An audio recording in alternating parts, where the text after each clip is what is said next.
Hi, everyone, and good afternoon. And it's day 4 of Savvy Sexy Social Veda, or Vlog Every Day in August. So, as you've been aware, I have been using my skills as a psychic medium and the use of tarot cards to take a look at what are the things that we need to know in order to move forward intentionally in our businesses and our business decisions. So I'm Alex. This is Tea and Transformation. So let's just jump right into it. As you know, I've been kind of doing a little bit lately about different kinds of decks that I use. So I have a real beginner's deck here. You probably wouldn't see it being used a lot professionally, but for people who want a quick and easy answer and just something to use for themselves so they can know what they're doing intentionally, this might be a deck for them. So I have this one. It's called the Empress. But for today, it was in a reverse position. So this is how it came out of the deck. And so we're going to talk about that. So the Empress is a major arcana card, which means that, like, typically the decks are arranged ace through king. Court cards are considered a higher energy for the progression along in your journey. And the major arcana is very much a higher energy, higher consciousness card. So with the Empress, oh, there goes the dog. With the Empress, what we have here is we have a reversed meaning. And with reversed cards, readers usually take them in one of two ways. One, they're negative, and so the energy is not positive, it's not moving forward, and so we need to look at the blocks.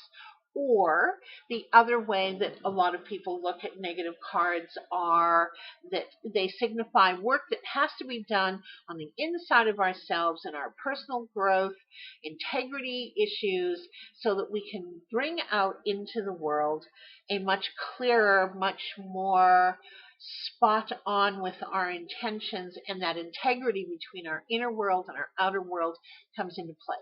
So it just depends. Now, what's interesting about this card in terms of the reverse position is that it does have some information that I think is very relevant to business, but let's just jump into that. So this card is typically symbolic of infertility. So we can think about infertility in terms of business, and because in many ways our business is indeed our child, and so we may be stalled at the moment on what it is that we're doing, or there may be some confusion. Which way are we going to go? And this confusion also may have something to do with financial confusion. So what we need to do here, what this card calls us to do, is to give ourselves some time for rest and relaxation. And I mean that in a contemplative way, not in it's the weekend, let's go wakeboarding, but it's the weekend, I need to go and get in touch with nature and just sit and be for a while. That's the kind of rest that we're talking about here. And you know, when we own our own businesses, we are so on the go all the time, doing, new project, new sales, new funnels, new ideas, changing the way our business is. What niche are we going to go after now? There's always something going on. And this card is saying, whoa, wait a minute. Take a step back. Take a breath. Give yourself some time to take a look at that. And so I think that this card is asking us to do that because what can we find out? Well, when we're in a calmer state, we may not be pulled in as many directions.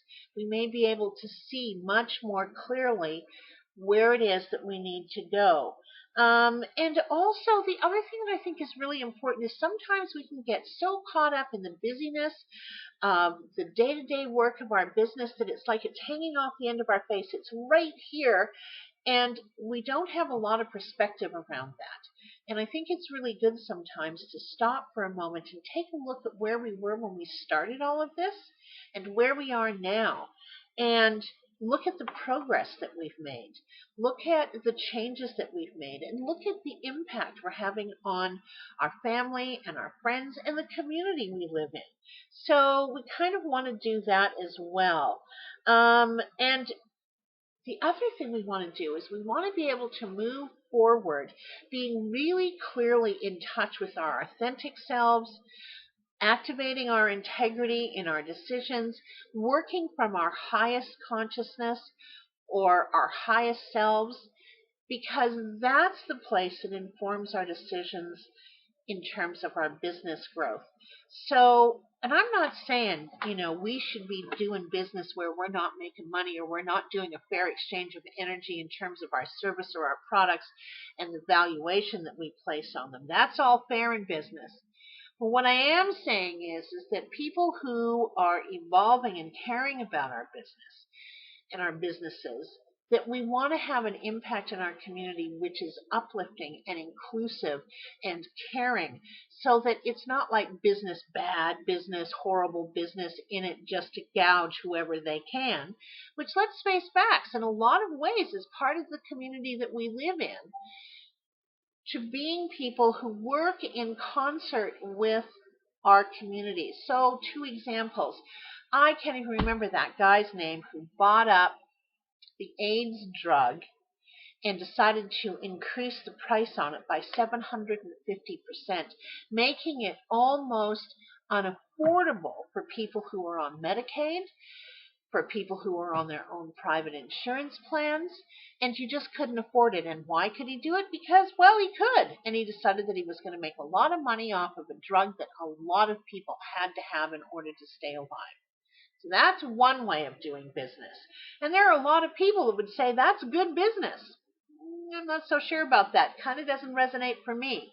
On the other hand, we have that company in Seattle where the owner was making $2 or $3 million a year, and he had employees that were struggling to even be able to pay their rent and live in Seattle, because Seattle's not a cheap town to live in. So he reorganized everybody's salary, and everybody gets paid a minimum of $75,000 a year, including him. So he deemed that $75,000 a year was a perfectly good number and a perfectly good salary, and it was a living wage, and that his employees would be far better off if they weren't worried about where their next meal was coming from. So that's 2 kinds of businesses. And in a lot of ways, we look at that, and remember, I've been talking about balance, and what we're talking about here is doing business in a way that reflects who we are on the inside out in the community. And in order to get there, you need to give yourself the time and the gift of rest and contemplation, and that's active contemplation, and looking at how we shape the business that we want to have in our lives and how we want that business to reflect who we are. So there you go. That's Tea and Transformation today. Please subscribe. I know that part of this whole thing is the subscriptions are certainly going to help us all as a Veda community increase our searchability on YouTube, which is the 2nd largest search engine in the world, and that we're all reaching out to have our businesses work more fully for ourselves, so that we are doing the work that we love to do, so that we are engaged in right livelihood. So please subscribe, like the video if you do, and I think over the weekend, because we're going to rest, I'm going to spend some time telling you or talking to you about what every psychic knows who works on the hotlines and the kinds of questions we get asked all too often, and some of the issues that we see around those. And the topic area? Relationship. Okay, so that's day 4 of Savvy Sexy Social Blog Every Day in August. Thank you so much for joining me. I'm Alex, and this is Tea and Transformation. See you tomorrow.